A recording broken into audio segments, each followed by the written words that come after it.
You're muted. Now we can't hear you. So now you're mute. I'm not mute. Yeah, we're starting to loosen the mask regulation a little bit, but I still have to be careful, even though we're all good in the office. Good little cookies. Good to see everybody. Well, good. Well, let's get this thing launched officially. Let's see. I got to hit that for my microphone, and I got to hit that for my speakers. And you guys can hear me. I'm good. Yes. Bill Gross here, and I am the LAProbate expert.com. And today is our Tuesday real estate investing Zoom.com meeting. We get together every week. We get real estate professionals, salespeople, realtors, investors, wholesalers, people who want to invest in property, vendors, get together and talk about how we can do two things: make more income and build more wealth. And whether you're brand new or experienced, there's a spot here for you. If you're brand new, you got to learn from people who are doing it. Those of us who are more experienced need to work with the energy and harness and leverage ourselves over more people as well. So hopefully it's a win-win for all of us. And as I was saying with Dave just a second ago, I just got back from New York City, and I was talking to Melissa about unmasking in El Segundo. I literally just landed at the airport at 12. I got home about 1:30, unpacked a little bit, freshened up, and here I am. So I've not been in LA for almost 2 weeks, but I've been in New York City. Now, New York City was the epicenter of the coronavirus. And New York City, I think you might say, now I want to get into politics, but clearly is on the more stricter side of the equation, even so more than Los Angeles, maybe. Certainly not any more liberal or less. It's not Florida, it's the opposite, whatever you want to say that is. And I'll tell you that when I was there, on Tuesday, the governor declared the end of COVID restrictions. Businesses still had not rolled out what that means individually, every business. But for the most part, you saw a lot of people who were not vaccinated still wearing masks out of a safety precaution. You saw a lot of people without masks in stores, no social distancing requirement. I went to Times Square during the daytime, packed. Madison Square Garden sold out. Foo Fighters sold out 17,000 people, Madison Square Garden. The Mets and Yankees both playing to full capacity. Central Park, I wouldn't say it was packed as much as normal, but it was very busy. And yet the business area of New York, the financial side, was very quiet. I spent a little time on both sides. And so I was kind of thinking about this, some of you have been coming on this call for a little over a year now. We started this back in March when COVID shut us down. Instead of meeting in person, we started doing Zoom calls. And the idea for me initially was, well, at least I'll meet people so that when we can go back to live, I have a database of people to call and reach out to and build from. And it really began its own business, its own idea, where I actually meet people we do business with on this call. I've sold houses, listed houses, flipped properties, put people together and flip properties. It's been a great asset. And for a lot of us, when COVID started, who else besides me thought, I can't wait till this ends when we go back to normal? Who had those thoughts a year ago? Or put in the chat box me if that's you. If you're watching on YouTube, put me in the chat box if that's you. I can't wait till this ends to go back to normal. So here's the question: when is normal? What's normal look like? Because I think that there are a lot of people, even though technically restrictions are out in a lot of places, are going to be hesitant to go back to what we thought was normal, right? That's my sense. On the other hand, there's half the people can't wait to get out, meet people, get together personally, interact socially, have meetings and so on. I don't know if it's 30-70 or 50-50 or 70-30, but what I can tell you is there's a sizable chunk on both sides. You guys with me on that? So what do we do to make this work for us? It's not a rhetorical question. I'm asking, what do you think? What's our game plan going to be? I think a lot of people have adapted very well to, doing the online thing. And there's some positives and negatives to doing the online meetups. Definitely reach more ears with it. I personally am seeing more meetup groups starting to lean towards outdoor activities, for meetups, so again, you're seeing different waves of it. I think it's just adapting to what's going to give you what you want and what you need.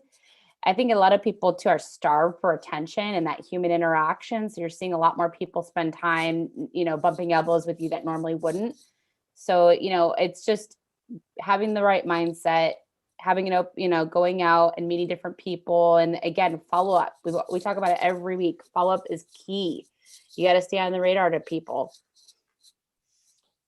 I think you hit it right in the head. I think you hit the key issues. There are people who are more people than ever starved for attention. I used to say most people live desperate, quiet, lonely lives. I think it's more true now. And yet there are people ready to get out, but there's still plenty of people who are still, kind of stuck in where they're at. And so I think, anybody have any other strategy to thought this through? What's your game plan going to be now? Are we racing to meet people? Are we still sitting back? Where are we holding on that? Anybody else have some ideas? I have some thoughts I want to share with you guys, but I think we could, can you guys hear me? We can hear you. I think it'll be honey and delicate, but I think we can use it in a positive way and use the benefit of both. Yeah, we've experienced a lot of time away from people personally during COVID, but we have had the benefit of Zoom and networking through there. So we can move on in a positive mindset with, having both networks that we've created and putting it together for meeting if we do get free and if we do go back to work, that is considered as normal. So just having a positive mindset and keeping that as a game plan and benefiting from both. so I had a little hard time hearing you. It sounds like you're kind of saying play both sides of the fence a little bit, which makes sense, right? Be sensitive to people who need some space and get out there for people ready to go. Yeah, everything that we've learned so far, while continuing meetings through Zoom, we just implement that in person. It's just we keep on moving, like nothing ever happened. Just keep a positive mindset to it all. Okay. Yeah. Okay, good. Anybody else have any input on that? Question is, how are we going forward? Are we acting as though we're back to normal? Are we one step in, one step out, kind of testing the water? Are we still on full alert that we're responding to people? Where are we at as far as our business? Because I'm thinking,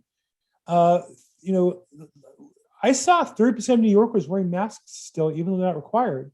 I presume for the most part, those are people who, for whatever reason, aren't vaccinated, chose not to, couldn't get it, whatever that means. I know I was at 2 different weddings. Both weddings required, if you're coming, to be vaccinated. That's really the reason I got vaccinated, because I wanted to go to both weddings, and the only way was to be vaccinated because of the venue. And then they changed that when I got there. Oh well. Anybody else? So here's what I would say. I think we've hit the low point, unless there's a recurrence of COVID. Who knows about that? I think we hit a low point of the shutdown. And whether it's 100% in a week, a month, a year, or 2, it's going to move back towards 100% over time. Now, 100% though is going to be different because a lot of people really like working from home, made the investment of time and energy to accommodate themselves to be able to do that. And so we're not going to be as anxious to go out and meet people, right? And I found myself, the idea of putting on a suit and going to an office 5 minutes away to meet somebody versus just making a phone call. I have to really weigh that out. In some cases, it's more efficient not to meet them. In other cases, I'm missing out on the opportunity. So I would say for all of us, let's keep in mind what our number one job is. And I think that's getting very much clear every day if you're in this business. What's our number one job every day? If you're a real estate salesperson or investor or wholesaler, what's your number one job if you're trying to develop some business? Meet people, prospect. But meet people, but you can meet people, communication. prospect. You can meet people and prospect and spend a lot of time and not get anywhere. You can spend 3 or 4 hours a day. I've done it, and not generate sales or business. Well, I want to say honestly, I would go with. I'm a wholesaler, so I would go with communication, networking. No matter what, I feel like my agenda's always been, even if I were to go to a party, it would always just be for a communication or network purpose. It's always beneficial. I realize that a guy that has more friends in the game goes a lot further than the one with no friends at all. So there's some find truth that to that, but let me give you a little counterpoint to that to think about, which is that you can it's equivalent, I would say, of when you on Facebook you post something, you get 1,000 likes versus one person who says, "Hey, I got a house to sell. Can we talk about it?" Which would you rather have, 1,000 likes or that one comment? And so we have to make sure that we're talking about purposeful communication and they're clear on what we're looking for, trying to generate. That doesn't mean all we do all day is ask people, "Hey, you selling a house? You're selling a house." But that's what we're looking for. For me, I believe the best thing is strategizing. Always strategize. Whatever you are, a salesperson, a realtor, anything you do, just make sure you strategize. Your strategy is everything else. If you master that, then you'll be successful. And networking and all that other stuff is important, but it's all about strategizing. That's to me the number one.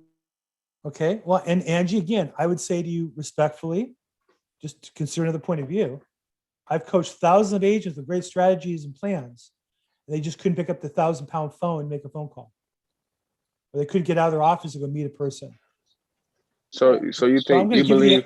I'm gonna give you the Oh, answer. go ahead. I'm listening. I'm gonna give you the answer. Well, I think sometimes people say to me, "Well, who do you think you are?"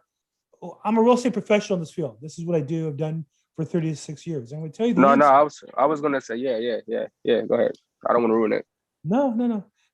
The answer is this: more than ever, you're looking for somebody that has to sell a piece of property, whether it's a homeowner or an heir in probate or a wholesaler who has a deal in contract. He's got to move it. You need somebody who has to do something with the property. You can have 1,000 conversations. You can walk through the neighborhood and meet everybody and shake their hand, and you can run for mayor, maybe, and win.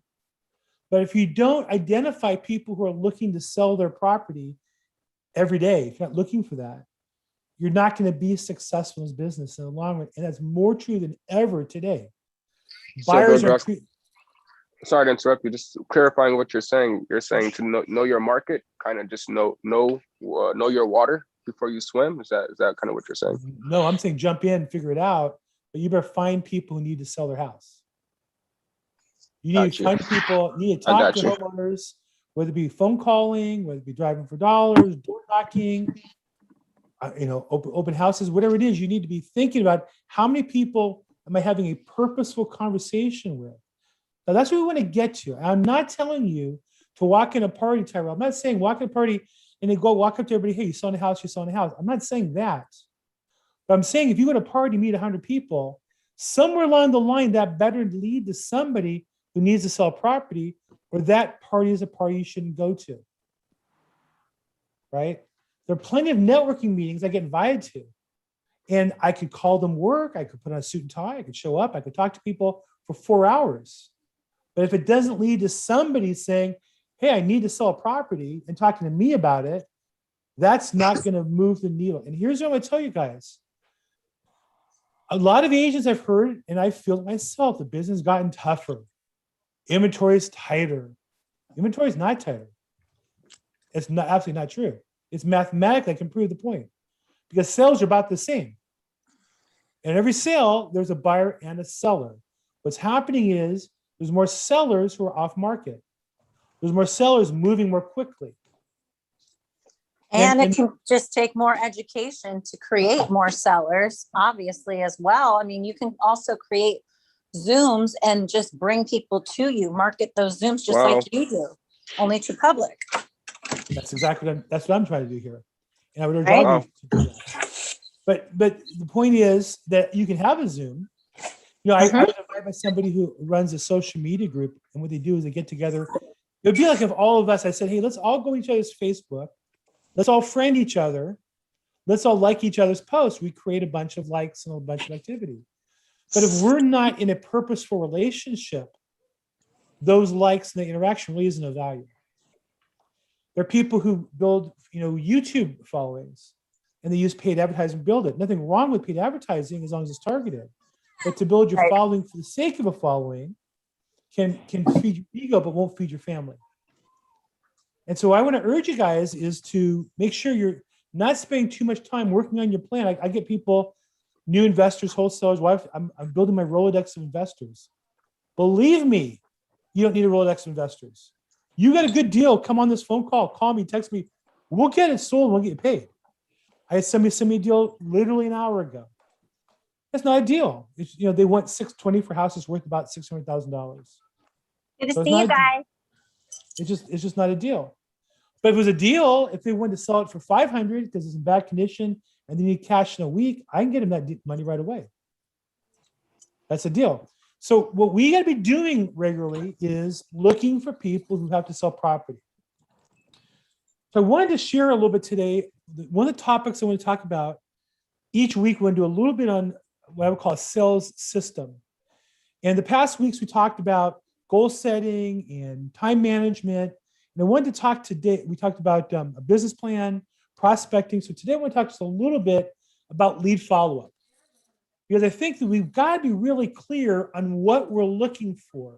At the risk, if we're not clear on that, we're going to end up working hours, but not getting results. Does that make sense? Who here besides me has to make money? Who here besides me has to make a lot of money? All of us. Right? I only have a choice. I went to New York. I spent, even though we flew in for a wedding, we had a second wedding a week later. My wife flew back and forth. I stayed in Manhattan for a week at the time of my life. That cost money. I was doing business there too. I met investors and met people to build my team. And that comes from being successful. That's why we work for, right? But I have to make money. So I'm going to share with you some key things to think about, particularly in the area of lead follow-up. So the first thing I want to say is, what's the definition of a lead? It can't just be anybody who has a house who would like to sell it if, right? There are people we all have met who own a property that's worth $20 and they want to sell it for $22. Is that really a lead? Now, it could be a relationship that you can nurture over time. To Terrell's point, you meet them at a party and they're not really ready to sell. All they're saying is, I don't really need to sell. Okay. I'm not really ready to do what it takes to get the house sold. Okay, nothing wrong with that. We're going to stay in touch with them, stay in contact with them until they are. But that's not a lead. That's a contact. That's a nurture. That's somebody put in our COI or center of influence or our sphere of influence. You need to have a Passive lead. list of people who need to sell or have a reason to sell, so you can bring that to light. So utilizing your title company or social groups that are part of something like investor groups, just shopping on meetup.com for other investors through other investor groups, coming here and learning the knowledge, even bringing your investors to this meeting, right? Yeah.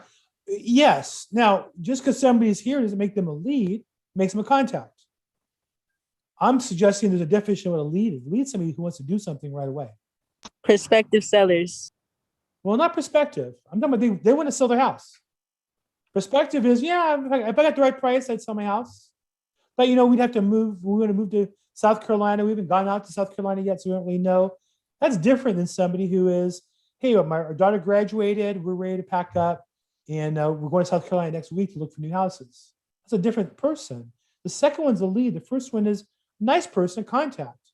And our job is to empathetically, professionally sift through and find out where they are, right?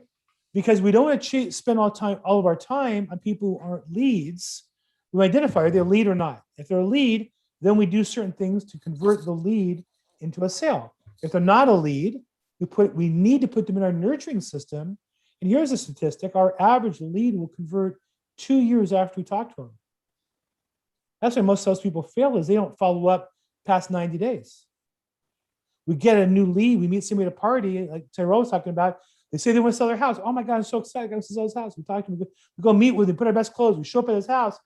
And then we find out, they'd like to move, but their daughter's in high school and she's a junior. You're not moving if your daughter's in high school and she's a junior, trust me, right? But we don't follow up with that person, so that when the daughter graduates in 2 years, they're selling their house. They're not talking to us. They're talking to the next person who found them. I'm not saying you have to wait 2 years for all your deals, but you have to also get the 2-year out deals if you want to stay in business and grow. So you have to get clear on what a definition of a lead is. The second one is be fanatical about follow-up. Be fanatical about follow-up. You're never going to lose a deal because you're too aggressive following up on a real lead. They'll sometimes say, hey, we're just not really ready to move. Right? They're just not ready to move. You're not going to make somebody move. But be fanatical, because if they tell you that they want to sell, they give you a heartache story. God, my grandmother left me this property and I really need the money and we're facing foreclosure. We have money for the bills. There's squatters, there's this, there's that. We really need to sell the property. Be fanatical. Call them every day. We don't wait for the prospect to call us. We leave a message. Think of leaving a message kind of like a dog peeing on a fire hydrant. We're just letting them know that we were there. But we're going to call them back the next day anyhow. So if you on this call, I've called that way. I left you a message. Hey, Bill Gross, we chit chat about this or that deal. Give me a call. I don't really expect you to call me back. I'm being polite. I'm going to call you back the next day. Right, Joe Assad? I've called you back the next day. Right? I'm polite on the phone, but I'm aggressive on lead follow-up. That's what you got to be. If you want to make money, when somebody's really going to do something, be all over it. Be on it like white on rice. So you need to also think about how much time you're going to spend chasing a particular lead. Because at some point, once they start ghosting you, they're telling you they're not really that ready. And so you have to have a system that everybody you meet for the rest of your career, the rest of your life. Tyrell's going to parties, meeting 100 people, that's great. The ones that give you their business card, a phone number, email, need to go in some system so you're staying in contact with them.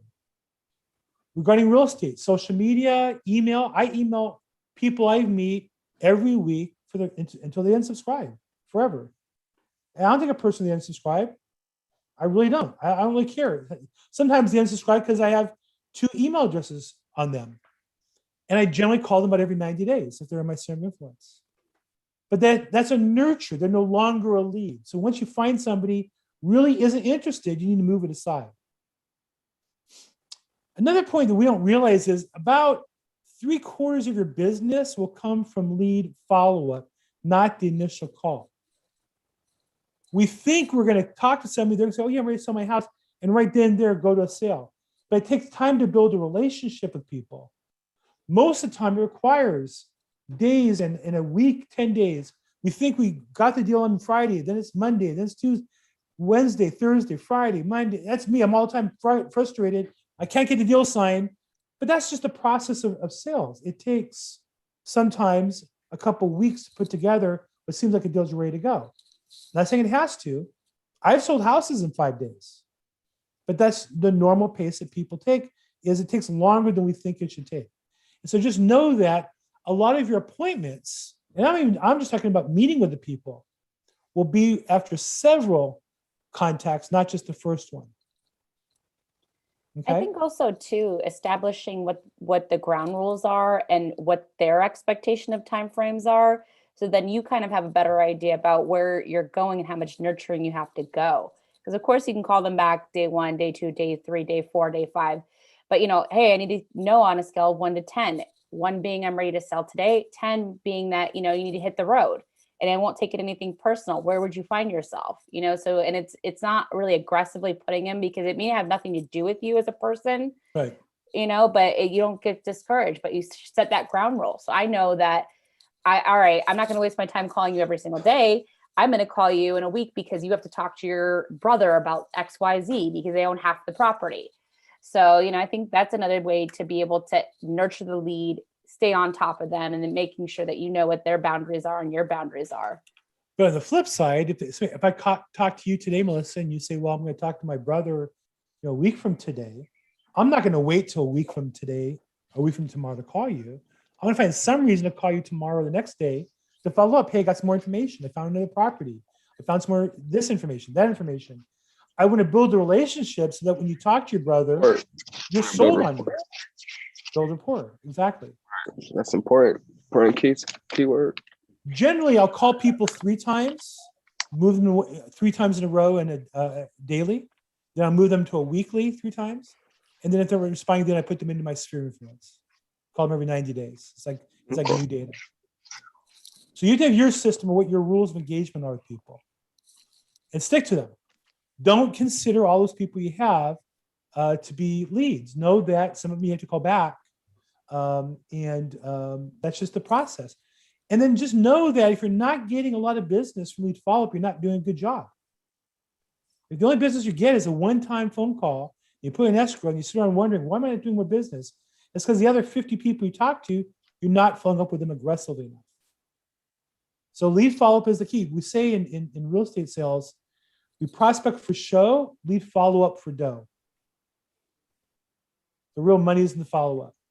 Prospecting is great, but any monkey can make 1 million phone calls. It's converting people interested, and there's competition involved, getting them to work with you. That's the key. And the lead follow-up, again, I'm not talking about signing the contract. I'm talking about they talk to you, but what's the next step? If it's meeting with them in person, you're following up to set an appointment, right? Trying to move the process forward. And the last point I'll leave you with is too many of us have what I would call fake leads. And the fake leads are things that we tell ourselves we have, and they're not real. And they hide the good leads from the bad leads. I have a board here on my right, and I have what I call my hot leads. I keep 3 hot leads at a time. Now I keep them all in my database. So if I had 4 hot leads, I wouldn't wipe them out, but I just allow myself to have 3 on the board, the 3 best. What do you mean by wipe them out, Bill? You mean like just cancel all of them out, or? No. On my board, I'll wipe out number 4 and put in number 3 or whatever. I would leave room for 3 hot leads on my board. Okay. They're in my CRM. The 4th one, I'm wiping them off the hot lead board. But if the next step is to call them tomorrow, it's still on my to-do list. So I'm not saying I give up on them. But in my mind, I'm telling myself I only have 2 or maybe 3 hot leads in a moment. Now, I've had days where I've had weeks where none of those 3 leads converted. I've had days where all 3 signed contracts. And then I'm like, oh my gosh, I have no hot leads. So I wiped them, I took the board and erased it. Now I got to go get some hot leads. So I only keep myself with what I call my 3 hot leads at a time. And how can I get another? Right now I have 2. I needed 1 more hot lead. I had one that was hot, I took it off because it's not a lead anymore. So you got to be making sure you're not focusing on what are not real leads. Okay. You got to be real with yourself. You don't get paid for leads. You get paid for closed contracts. You get paid for helping people. And a lead, just calling them and following up on them, is not helping them. It's a step in the process, but in and of itself, it's not helping them. Okay. So okay, go ahead. I was gonna say, so back what we were talking about earlier was when we're talking to a customer, you're building rapport.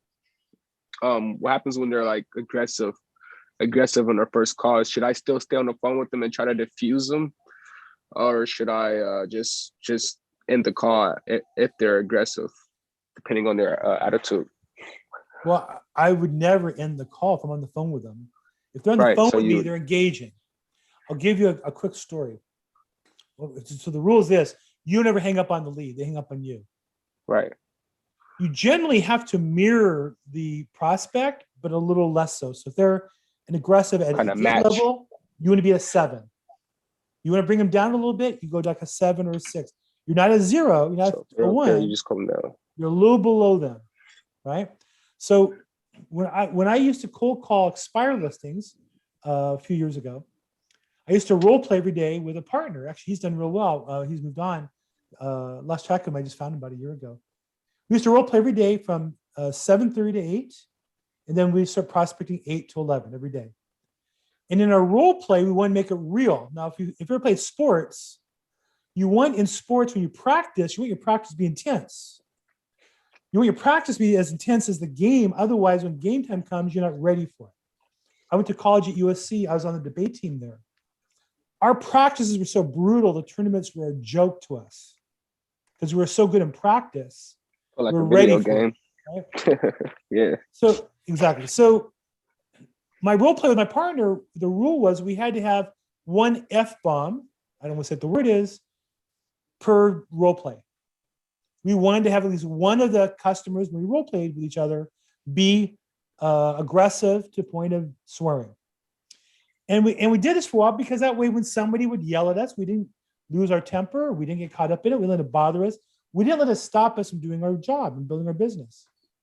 One day, I made a phone call to a guy. It was an expired listing. He didn't just give me not one, not two. I got 3 F-bombs on one phone call. Not only that, when I hung up the phone and looked at his name was Donald Cornelius. Who knows who Donald Cornelius was? Yeah, that sounds familiar. I'm sorry? Sounds familiar. It rings a bell. Young people are not going to Soul know Train. this. Soul Soul Train. Train. Soul Train. There you In go. 60s and 70s, before What do you know? MTV, before the internet, before YouTube, if you want to know where the good music was, in LA, you went Channel 9, I think it was on Friday night or Saturday night, and you watched Don Cornelius and Soul Train, and every big act from Motown went through there. And he had this deep voice, I can't even do it, Donald Cornelius, Soul Train. That's who gave me 3 F-bombs. And I remember hanging up the phone and going, oh my gosh, I just got 3 F-bombs from Don Cornelius. Like, how classic is that? Like, you can't pay for that experience. After that, nothing bothers me. So I'd say, look, there's another book I would urge anybody to read of a spiritual nature. I happen to be Jewish, but it's a Christian book. They really had a big impact on me. It's called A Course in Miracles. And it's an amazing book, an amazing movement of people, millions of books. There's all kinds of study groups on it. And I think there was that Marianne Williams, I think she was like from that organization or that following, because she quoted a lot of the Course in Miracles. But there's a great saying there, which is every communication is either an expression of love or a cry for help. And it's really helped me when customers get mad or vendors get mad or colleagues get mad to understand that if that's true, every communication is either an expression of love or a cry for help. Then somebody, to your point, Tyrell, yelling on the phone, being aggressive, it's not an expression of love. What does it have to be? Cry for help. A cry for help. And the only question is, are you man enough or person enough to step up, right, and be of service to that person, or you let your ego get in the way and get all personal about it? That's the question. Can you be big enough to step up and say, I don't care what you call me, right? I have a daughter. I don't care what she calls me. She's my daughter for life. Right? That's the question. And so as salespeople, sometimes our job is to be strong enough to endure the pain of the customer in order to help them. They've pushed everybody else away from them because of their personality. And if you say, well, Bill, are you really willing to get paid to work with somebody who is maybe offensive? I don't care. Nobody else will. I'm going to help him get his house sold. He needs to sell the house for whatever reason. He's in pain over it. Right? So I can handle that. I can handle that pain. Now, you might not sign up for that. Okay, and no judgment if you're not ready for that. But I would challenge you to be willing to help people who are in that much pain, that they're willing to cry out to a stranger on the phone and lash out. Right. Does it help a little bit, Tyrell? Yeah, it helped a lot. Oh. Helped a lot. Okay. Now I know. Okay. Any other questions on lead follow-up I can help with? No? Who's got a deal they want to talk about? Who's got a contract or deal or property they can sell that we need some money on a deal to put together? Who's got a real estate problem we can help you with today? I had a listing that I found in Torrance, but it's already under contract, and it was probate. I was going to send it to you, and it literally was there for like a second and gone. I shared it with Mr. Paul Krause, and he was like, yeah, I wish I could get that contract. It would have been great. So, but I keep my eye out for you guys. Thank you, Melissa. Appreciate that. Yeah. So, and I think the thing that you see here is how many deals you have to go through to get one contract. It's very true. I don't think new salespeople understand whether you're an agent or a wholesaler or investor. I don't think you appreciate how many leads you have to be talking to get one to sign a deal. And I think it's more than ever today, right? If you're a buyer's agent, the number of offers you have to write per contract going into escrow is a lot more. whatever that number is. It's gone up by 50%. If you're a listing agent, the number of sellers you have to talk to get a contract signed is at least 50% more. Right? So it's challenging. It's definitely a challenging market. And the key is be focused on what you're supposed to get and know your numbers. And when I hear agents tell me, well, I have a great buyer who I'm working with, but I just can't find anything for him. You don't have a great buyer. You might have a great person, but they're not a great buyer because if you're not willing to buy what's available today, stand in line. It's a brutal, brutal process. It's gotten very, very competitive. Yeah. More competitive than any time I've seen in my career, I think. Well, we talk about it too. Nobody's investing in LA right now, so Well, maybe here and there, if it's a pocket listing, but well, there's that. I think there's a lot of factors. Another factor is there's no foreclosures coming back to the market because there's a moratorium there. That's going to end theoretically July 1st.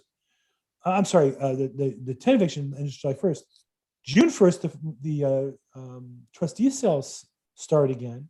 The problem is they changed the law. Prop 187, nobody's really paying attention, allowed people to bid on the property after the trustee sale. And the trustee investors are saying, well, why would I pay money and close on a property and then wait 5 days later, get my money back and no profit? So LA has really created a lot of problems with the housing market. It's going to get, I think, tighter. I don't think labor costs are going to go down. I don't think wood prices are going to go down. I don't think there'll be more houses built here or remodeled here in the next year than last year. So it's not going to slow down. What we're seeing as a trend, like it or not, and if you're in business, our job is to figure out how to make that trend work for us, not to worry about the whole market. But you're right, Melissa. Yeah, and also to add to that, I believe that LA is going to extend the moratorium most likely to September. Yeah. So that's another not so great news thing. But LA or Governor Newsom had said that he was going to pay the rent that has been delinquent, depending on what the rental values were. So I don't know where California has the budget for that, but that's what he's proposing to do. So they're trying to figure out a solution, but I don't know exactly where it's going to put us. We'll see. Well, and I think everybody's uncertain, and at the same time, our job is to keep pushing, talking to people, looking for those opportunities that we can close and work on, and move as quick as we can. So, if you don't have a game plan, you need to get one and be clear on what it is and working hard. And if you have a game plan, make sure you're staying on it. My game plan is probate real estate. I work with investors, wholesalers, I work with attorneys, and I work with probate families. And I stay on that. I stay in those two lanes on my lead generation. This call helps me because I get investors who come in and need to get deals unwound. I meet real estate agents along the way who need help on a transaction. So it's my lead generation source. And I'm willing to help anybody here on the call. You don't have to pay me. I don't sell any coaching. You don't have to join my company. Love to build my team, but you don't have to. But the key thing is we have to find people with problems and then solve them. Now, I don't get the probate. There's a probate agent in LA who does a huge business. She's the one who sells the probates for $3-4 million.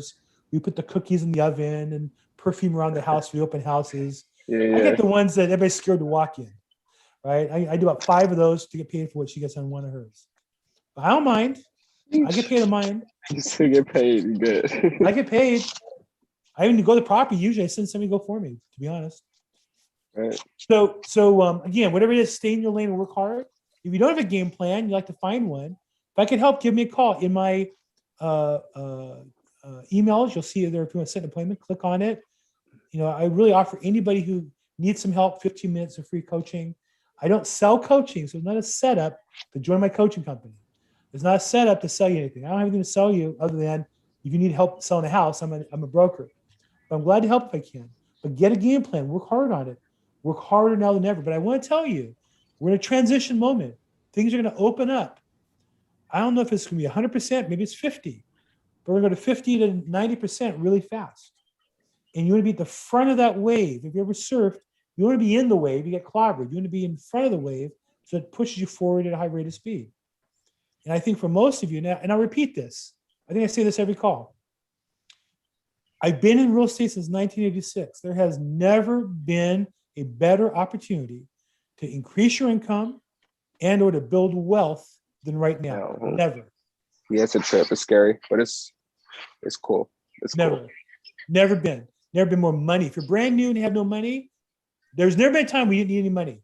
There's more people with money walking around to buy deals, invest in deals with you than ever before, if it's a real deal. If your experience has never been more new people need your help and direction that you can work on, team up with, and make money on that. So I'm here to help. Go ahead. I was gonna say, Bill, you just gotta not focus on the cash part of it. You just gotta focus on the problems. Try to interfere with all the issues and problems going around publicly, and then try to help or aid their problem in any way. And that's the best way to build rapport anyway. That's it. That's go. I got you. Stay focused on that. You're looking for people who have a problem that you can help solve it, you get paid. If you need help solving those problems, call me, text me, email me. Let's set time to talk. I'm glad to help you get a game plan together anytime I can. So I'm Bill Gross. I do another call on Thursdays at 4 p.m. It's Probate Focus. It's probateweekly.com. Love to have you do that. If you're watching this on YouTube, please like the video and subscribe. If you have comments, put comments in the YouTube as well, or text or email me with comments. I'm glad to help answer any questions I can, or set up a free appointment with you to help you solve whatever problems you might have. So we do this every Tuesday. This is realestateinvestingzoom.com every Tuesday, 3 p.m. Pacific time, 6 p.m. Eastern time. For those of you, all my new friends in New York, thank you so much. You guys have a great week. And if I can help, please reach out to me, okay? Is there anybody in here that is into like multifamily or, kind of stuff like that, development or anything, construction services? I know this is probate, but I wanted to see if you guys, come across any stuff like that, or, acquire the property from probate and they want to develop into a unit or multifamily, anything like that. Well, I just had a listing like that we shopped around and didn't get purchased. I'd say that multifamily construction, that's really development. Dave Warneman was on this call earlier. He's like a developer. He raises money and they build stuff. Multifamily here in Southern California. And Dave Warneman would be a good contact for you. Carlos, if you text me, email me your contact info, I'll get you Dave Warneman's info. How's that sound? Yeah, Bill, I think I've actually been to one of your functions in person before, pre-COVID. I think it's sometime last year or the year before. Time flies, huh? Time flies. Time definitely flies. Carlos Gutierrez? No, Carlos Galvez. Galvez. Here we go. And if you know what? I have ATP Realty. Okay, I have your email. I'll send you Dave Wyman's info. Perfect. Thank you, Will. Appreciate that. I don't have a phone number for you though, but I'll send you. If you want to text me, or maybe I had it and lost it. Okay. Also, Carlos, I was going to say, I have a couple of relationships with different developers too, depending on what your goals are, that, I might be able to bump elbows with the right people that, gets you in the direction that you need to. So yeah, I'll put my information in the chat box so you can reach out to me at your convenience. Yeah, for sure. That sounds really good. We're basically an all in-house service. We have like acquisitions, hard money, construction, engineers, architects. So we buy it properly. We buy land, whether it's house, up an SFR, or just land itself, go through the city and permit, get it RTI, and then end up building multi-units from there. And then partnering up to see whether we keep it or sell, depending on the partnership. But definitely something I would love to connect with you with. I actually have a listing that expired that I have some inside info on. Maybe if you have some time, we can talk. I'll send you an email. Send me back your phone number. We'd love to talk to you. Yeah, definitely. We'll do. Cool. Bill. Thanks a lot. Okay, man. Well, hey, everybody, have a great week. Thank you so much. And again, reach out to me. I see Melissa's contact info. Great. Melissa is a great resource for property management if you have any investments you need. And thank you so much for helping, guys, and we'll talk soon.